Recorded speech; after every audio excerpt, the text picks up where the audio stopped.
होलिका दहन के पहले चौराहे पर होली का डांडा लगाया जाता है। इस डांडे का खास महत्व होता है। यह डांडा किस चीज का होता है, इसे क्यों लगाया जाता है और क्या महत्व है इसका, क्या करते हैं इस डांडे से, आओ जानते हैं इस संबंध में दिलचस्प जानकारी। भारत में कई जगह तो फाल्गुन मास प्रारंभ होते ही होली का डांडा रोपण कर होली उत्सव का प्रारंभ हो जाता है। कई जगहों पर बसंत पंचमी के दिन ही इसका रोपण कर देते हैं, खासकर ब्रज मंडल में। कई जगहों पर होलाष्टक पर डांडा रोपण कर इस उत्सव की शुरुआत की जाती है। अधिकतर जगहों पर होलिका दहन के एक दिन पूर्व ही होली का डांडा गाड़ा जाता है। असल में प्राचीन काल में इस डांडे को माघ पूर्णिमा के दिन रोपित किया जाता था।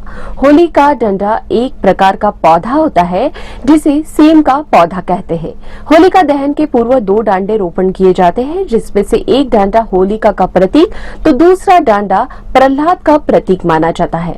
इन दोनों डांडे की विधिवत पूजा की जाती है। इसके बाद इन डंडों को गंगा जल से शुद्ध करने के बाद इनके इर्द गिर्द गोबर के उपले, लकड़ियां, घास और जलाने वाली अन्य चीजें इकट्ठा की जाती है। उपलों को इन्हें धीरे धीरे बड़ा किया जाता है और उसके आसपास रंगोली मांडना आदि से सजावट करते हैं।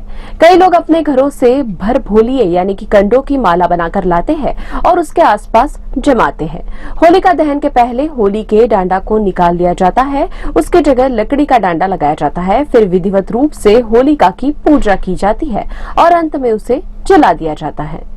अब जानते हैं होलिका दहन की पूर्ण पूजा विधि। तो सबसे पहले होलिका पूजन के लिए पूर्व या उत्तर की ओर अपना मुख कर बैठे। अब अपने आसपास पानी की बूंदें छिड़के। गोबर से होलिका और प्रहलाद की प्रतिमाएं बनाएं। थाली में रोली, कच्चा सूत, चावल, फूल, साबुत हल्दी, बताशे, फल और एक कलश पानी रखें। नरसिंह भगवान का स्मरण करते हुए प्रतिमाओं पर रोली, मूली, चावल, बतासे और फूल अर्पित करें। अब सभी सामान लेकर होलिका दहन वाले स्थान पर ले जाए। अग्नि जलाने से पहले अपना नाम, पिता का नाम और गोत्र का नाम लेते हुए अक्षत उठाए और भगवान गणेश का स्मरण कर होलिका पर अक्षत अर्पण करे। इसके बाद प्रहलाद का नाम ले और फूल चढ़ाए। भगवान नरसिंह का नाम लेते हुए 5 अनाज चढ़ाए। अब दोनों हाथ जोड़कर अक्षत, हल्दी और फूल चढ़ाए। कच्चा सूत हाथ में लेकर होलिका पर लपेटते हुए परिक्रमा करे। आखिर में गुलाल डालकर चांदी या तांबे के कलश से जल चढ़ाए। इसके बाद होलिका का दहन होता है।